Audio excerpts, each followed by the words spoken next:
We've hit the home stretch and still plenty is in play when it comes to ladies soccer. Welcome to Sportswire. I'm Will Catterley. As the calendar moves to May, 3 teams are battling out for the #1 seed come playoff time in girls soccer. Deep Run, Glen Allen, and Freeman all have a chance to earn it with just a few games remaining. And for Freeman, they had to navigate their way past rival Mills Godwin on the road to keep those dreams alive. And it was a dark and stormy Friday night. As you see the rain coming down, Godwin looking to defend home turf, but it was the Freeman Rebels who were off to the races early and often. Check out Ava Loman. She shoots, she scores!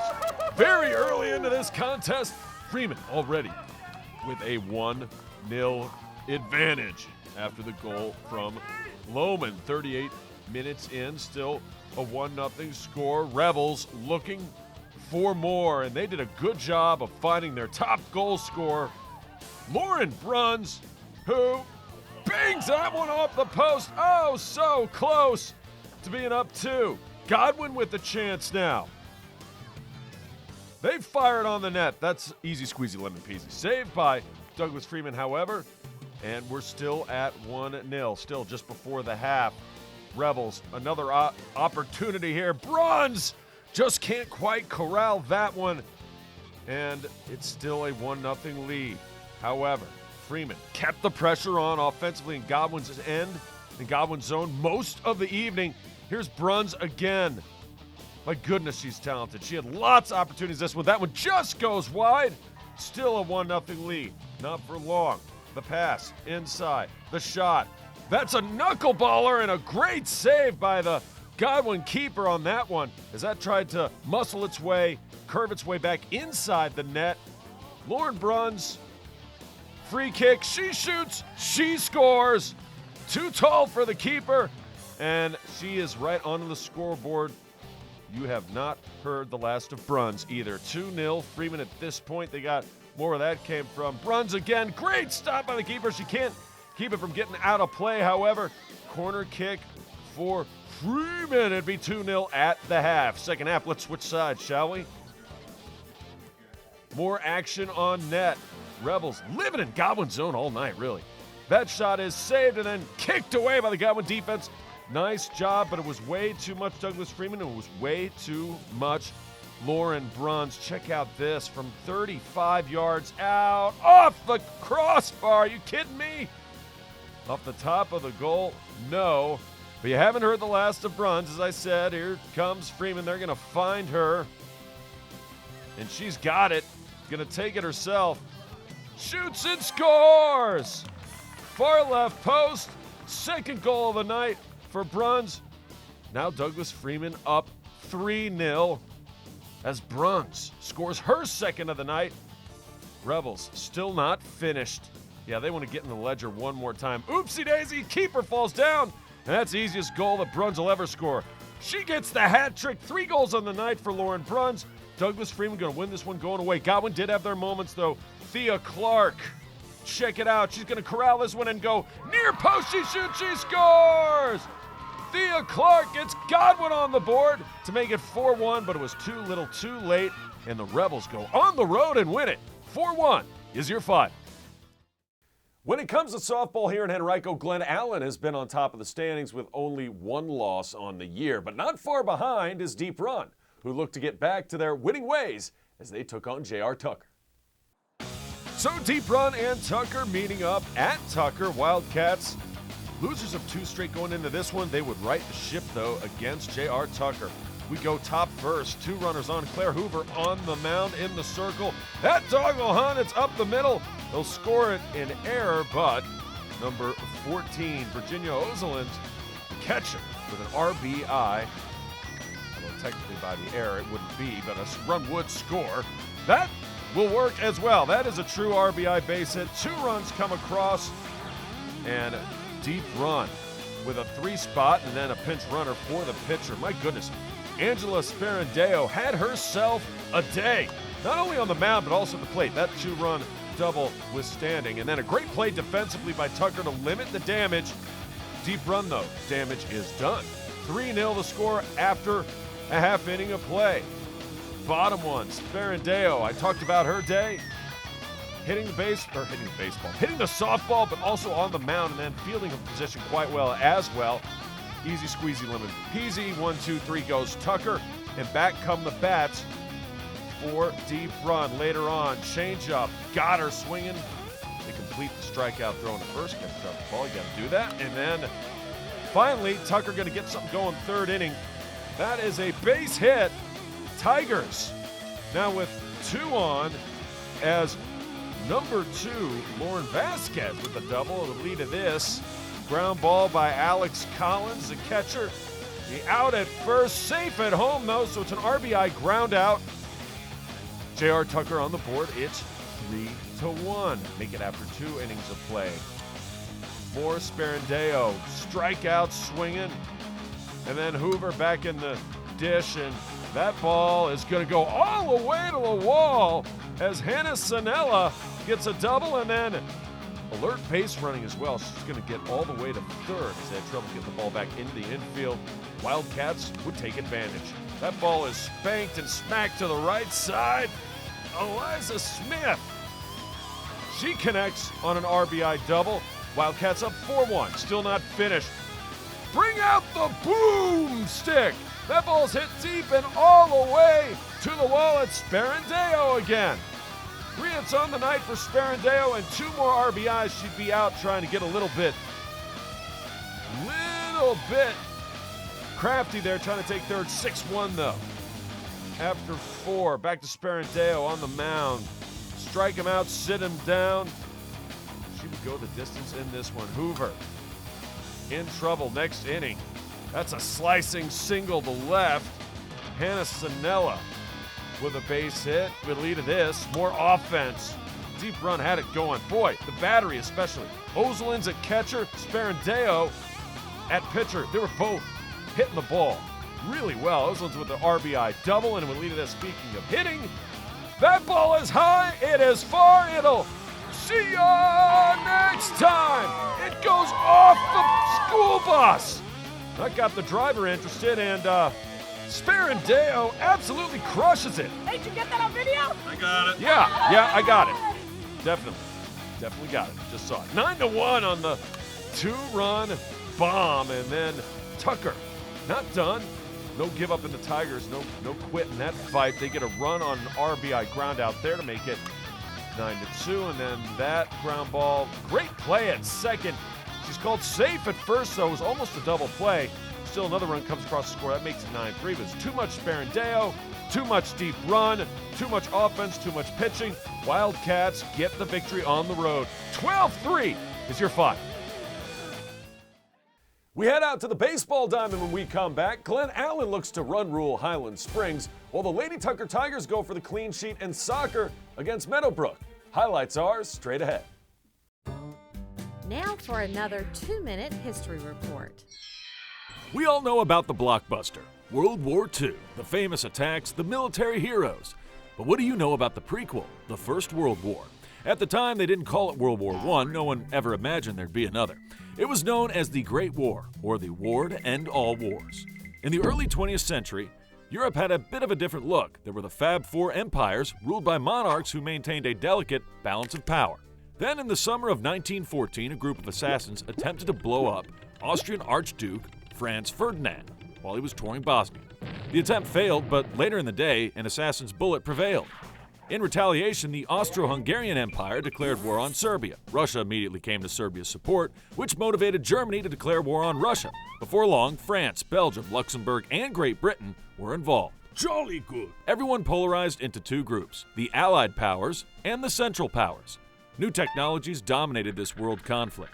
Tanks, machine guns, and airplanes changed the way armies battled. Trenches and tunnels became the new strategy, although that led to soggy problems. The British and German navies dominated the seas. Then in May of 1915, Germany sank the Lusitania, killing 128 Americans. President Woodrow Wilson demanded Germany change their tactics. I demand it. Germany appeared to comply, but later offered to finance Mexico in a war against the U.S., so the United States joined the war. Oops. A year later, on August 8th, the Allied forces began the 100 Days Offensive. This series of assaults forced the German forces back and eventually led to the war's conclusion.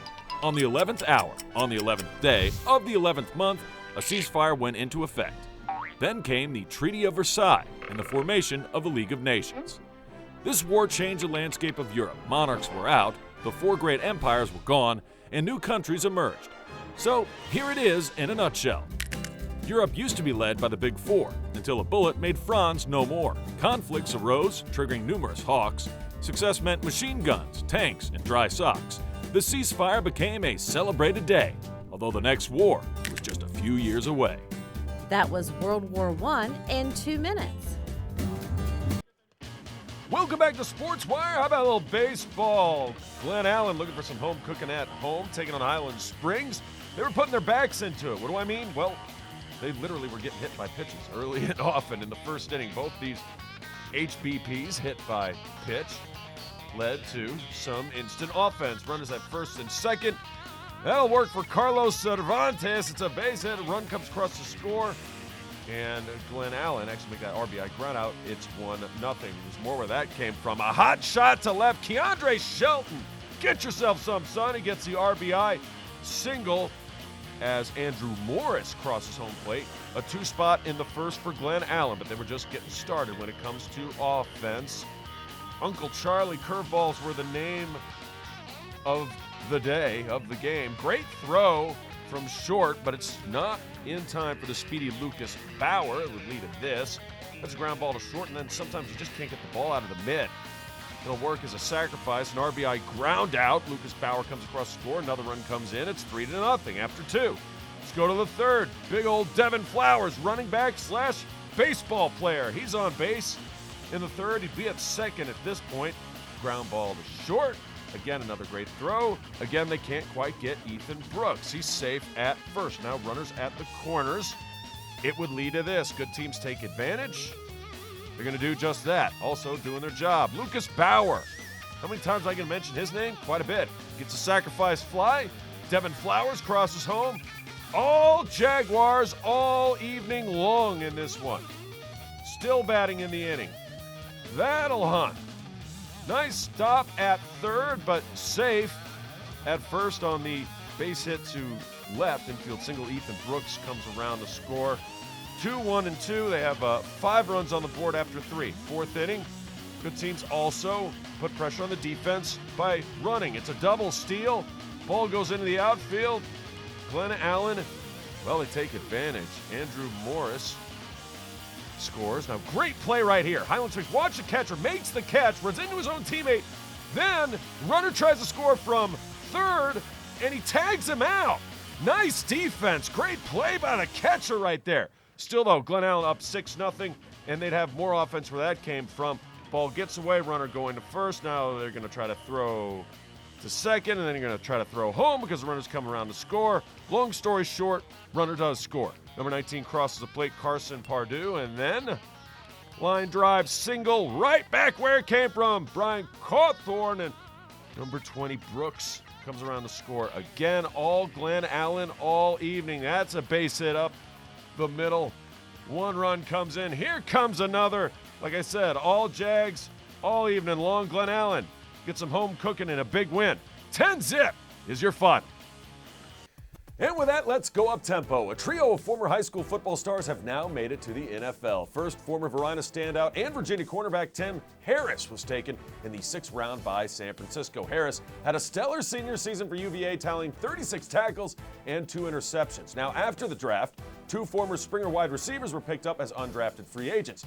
Michigan State wideout Felton Davis is now a Kansas City Chief, while Wake Forest Greg Dortch will be spending his time playing for the New York Jets. Glen Allen picked up a huge victory in girls soccer, knocking off Deep Run 2-1. The win moved the Lady Jags to 7-0-1 on the year. Kylie Fitzgerald and Margaret Beckman each scored as Glen Allen remained unbeaten. Sticking with soccer, the Henrico girls won a big game on the road at Patrick Henry 5-1. Kaylee Anderson led the way with 3 goals for the hat trick for the Warriors. The Lady Rebels took care of business against Godwin in lacrosse action. Carrie Neese was absolutely dominant on the night, scoring 7 goals and adding an assist as the Rebels cruised to a 20-8 victory. Speaking of lacrosse, the Deep Run girls won a nail-biter 13-12 over James River. Reagan Provenzo powered the Wildcats with 5 goals, while Hannah Poella added 4. Let's go back to the pitch, shall we? It's Tucker, it's Meadowbrook. Tigers looking for their first win of the year. She shoots, she scores. Aaron, early, scores early. And the Tigers take a 1-0 lead. 30 minutes left in the first. They had some great goalkeeping, too. Check it out. Meadowbrook in the attack. First makes one save, then gets big and stops that one as well. Nice job by the keeper, and the coaches are like, is your heart fluttering a little bit there on that save? Yeah, mine was. Yeah, I was a little concerned there, but she made the stop. More Tucker Tigers. Off the corner. Bouncing ball. She shoots, she scores! Venus Solanke puts it in the back of the net, and the Tigers, look how excited she is. Yeah, you get yourself some. 2-0. The score now for J.R. Tucker. Tigers take a 2-0 lead. There'd be more where that came from. Meadowbrook back in the attack. I said the keeper did a great job. They had a couple of keepers in this one. Nice stop there. Gets hit in the head a little bit. She would leave. The backup would come in, and on a free kick, makes a save. But she's okay because she's going to come running right back on the field. She's checked out, make sure everything's kosher, and it is. So she comes back in. You got a couple of keepers now in the ledger with saves in this one. Tigers back on offense. Watch the bouncing ball. She shoots, she scores. Oh my goodness, number 4, Teresa Wynn. What? An excited young lady. This is, watch a little dance here at the end. A little shimmy. Yeah, that's a celebration. It's like she practiced that one. 3-0 at the break. Let's go second half. Ref says we're going to go that direction now. Tucker Tigers on offense once again. She shoots. She scores. Finding and firing in the back of the net. Ayuneda Hill puts it in. And a lot of different Tigers finding the back of the net and scoring on this evening. They go into this game winless. They will leave with a victory, up 4-0. Could have called a handball there, but the ref says, I don't care.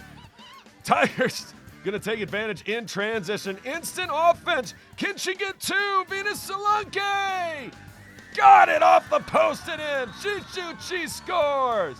What a night for Venus and company.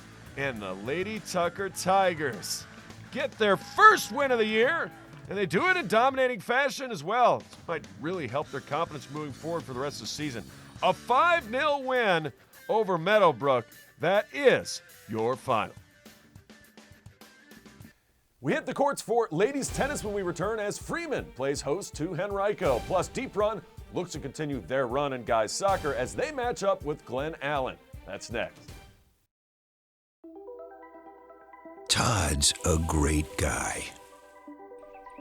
I mean, look at him. What a sweetheart. Attaboy.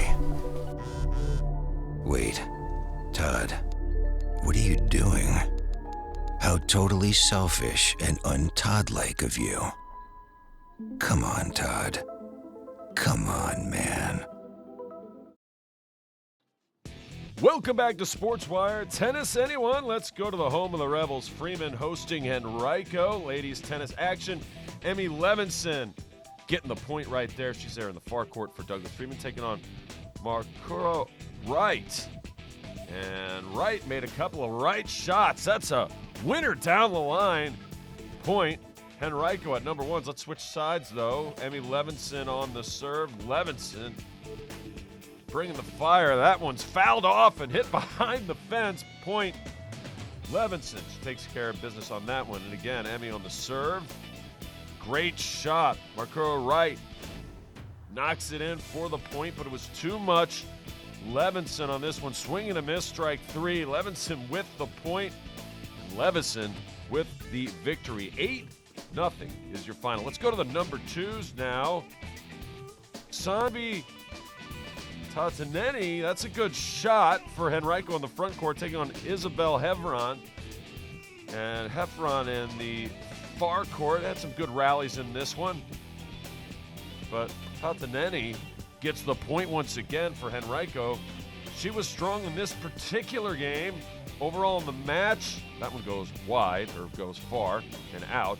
Isabel Hevron was the better player. at least executed better on this afternoon. That shot can't quite do it at the front of the net, but again, as I said, Tati Neni had her moments. Hevron won the match, though. 8-1 is your final. Number threes, it's Grace Johnson on the serve in the front court for Douglas Freeman taking on Quinn Murphy, and Murphy drops that one in for the point. Warriors had their moments in this one. Freeman just overall a little bit stronger, and they would take care of business when it came to singles. Big rally right here as that shot is wide. Point Johnson, she would take care of business. Good rally upcoming right here. Back and forth. Sometimes you just hit the ball and wait for your opponent to make a mistake, and that's exactly what's going to happen here. That shot is in, and somehow she gets to it and corrals it. Does Johnson. Murphy right back at it, and I could have this run the rest of SportsWire if you guys want, but no, we got other stuff to get to. So point goes to Johnson. She wins 8-1. And then to the number fours, Aluri Bamya versus Alexa Mosley. Mosley in the far court. And this is, again, another tremendous rally. Mosley doesn't even move. Look at her. She says, I'm going to stand here and hit the ball back. And I'll move a little bit to get to that one. And I kept hitting the ball right to her. She didn't have to do too much more. Either way, Mosley gets a win 8-3, and Freeman beats Henrico 9-zip. Switching gears to soccer now. Deep Run taking on Glen Allen, and players were slipping and sliding all over the place on this wet Friday night. I got it. I don't got it. Sliding, trying to make the save. Deep Run had plenty of opportunities. Check this out. You don't see this very often. First, a tremendous save, but watch the bouncing ball. Deep Run's going to get another shot at it, and they're going to center it in.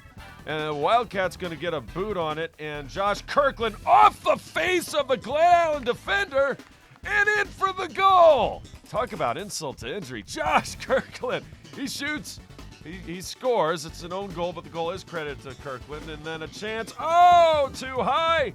You see players do this a lot. It's like he wasn't even looking. He was blindfolded, puts the shirt up over his head in disgust. Wildcats offense was amazing on this one. They've been a solid team throughout the season. Just like years past, are solid again. By the way, Glen Allen's keeper was very solid because this could have been even crazier. Getting past him there, though. He shoots, he scores. Far left corner, knocks it home. Wildcats now up 2-0. Looking for more. Still first half highlights. Oh, what a great give and go. And he just pooched it a little too high off the crossbar. Glen Allen dodging a bullet, or are they? Wildcats coming right back. Somehow the keeper keeps that one out. Don't know how that bouncing pinball didn't go in, and then gets tall and saves that one. And this keeper was worthy of some hugs by the defense. Yes, indeed. He had a solid night. So did Deep Run's offense. Chance for Glen Allen. Oh, the flag comes up. He's ruled offsides. He's like, gosh darn it. I was going to score a goal. Would have gone in, would have counted, but he was just a hair offsides. Wildcats firing and finding the back of the net. He shoots, he scores, and my goodness, Kirkland had a night as the rain came down. Firing and finding the back of that. Once again, he shoots, he scores. Kirkland, not one, not two, not three, but 4 goals on the evening. Here he is again, that time right past the keeper, left side. He scores. He scores 4 times. Lowry added 1. Fortner added another one, and Deep Run gets this win going away, and they get the shutout to boot. 6-0 is your final. Back to baseball now, where these Ducks were going to enjoy a nice game. Yeah, they probably had a better night on Friday. It was more kind of their type of weather, but then Monday rolls around. It was a beautiful, gorgeous day. More beautiful if you're a Deep Run Wildcat fan. Uncle Charlie, the curveball, not working wonders. Wildcats running the base paths is working wonders. Scott Sweeney at third base after the steal, and then that's a ground ball up the middle. Will get the job done. Run comes around to score and picks up an RBI to boot. So Wildcats up 1-0, not finished. Bring out the lumber. That's a gapper. As number 6, Tyler Brott drives home another on an RBI double. Wildcats in command. Put up a 2-spot in the first. They were far from done. And they were hammering that curveball. Base hit, right center. That time Drew Larson getting in on the action. 2 runners on for deep run would lead to this. Another Uncle Charlie going the other way now. That'll work as well. Scott Sweeney had himself a night. Now the bases are full of Wildcats. It's a gaggle of them. Loaded for this man, Brooks Maisie.